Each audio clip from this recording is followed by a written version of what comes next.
Hello, third grade class. Today's lesson is learning how to tell time to the nearest minute.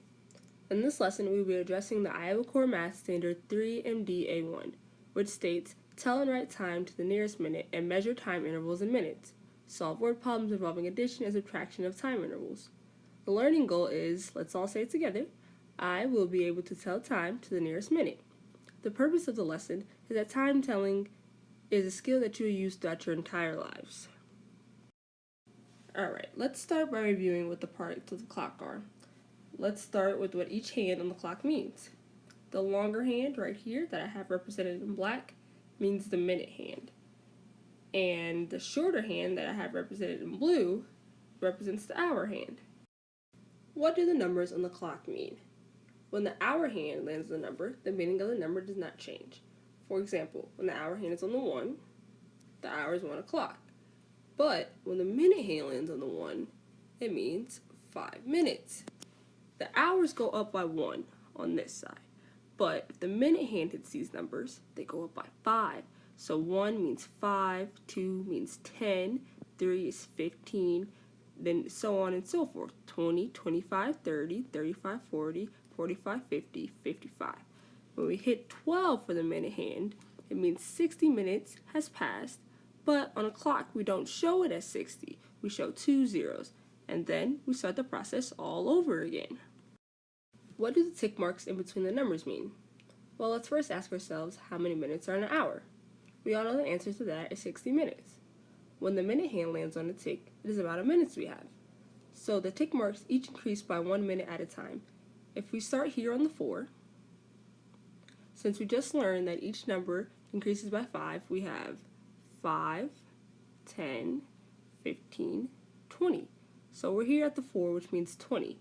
What if we go 2 tick marks past it? We would have 21, 22, 22 minutes. Now that we have learned what everything on the clock means, let's start telling time. So on this clock, the shorthand, which means the hour hand, is right at 11. So we know that our time is going to be 11. But 11 what? And we also went over that since the long minute hand is at the 1, that means we have 5 minutes. So we have the hour hand at 11 and the minute hand at 5, which means the time is 11:05. What time is being shown on this clock? Now this clock is very similar to the last one. We still have our hour hand here at the 11, so we know that our time is still going to be 11. But once again, 11 what? It's no longer at the 1, so that means it can't be 11:05. But we see it's only 1 tick mark past it.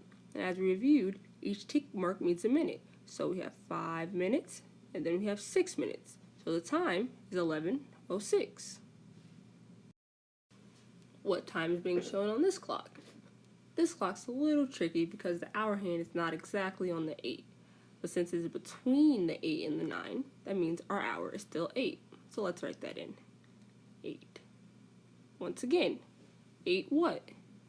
Since we know that each number means we go up by 5, so let's start here. 5, 10, 15, 20, 25, 30, 35.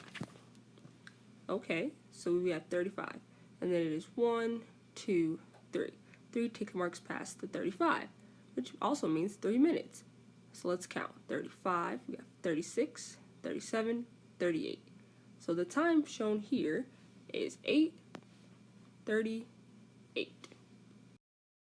For this clock, we are given the time, but we have to place the hands correctly on the clock. The time is 6:14. So let's first draw the hour hand to the 6. Okay, now let's think where 14 would be on the clock. We know that for the minutes, the number increases by 5. So, once again, 1 equals 5, and 2 means 10. Okay, so we have 10 minutes. And since 14 minutes is 4 more minutes than 10 minutes, let's count up 4 tick marks to get to 14 minutes.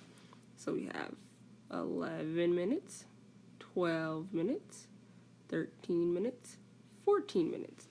So that's where a minute hand should go.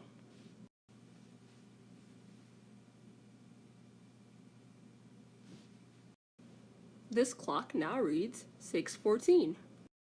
Now let's try a story problem. Story problem reads, Johnny got home from school at 3:50. He started his homework 8 minutes later. Using the clock on the right, show what time Johnny started his homework.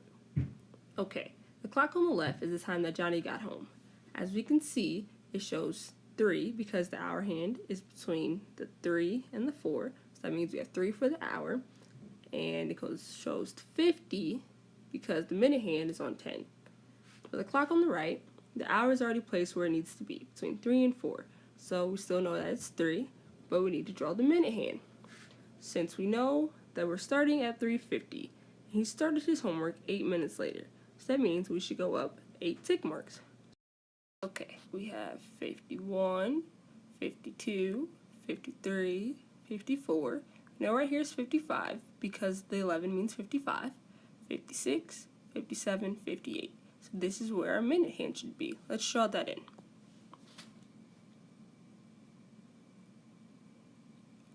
Okay, so to answer the question, and this is what the clock shows, the time is 11:58. So Johnny started his homework at 11:58. Well, that wraps up our lesson for today.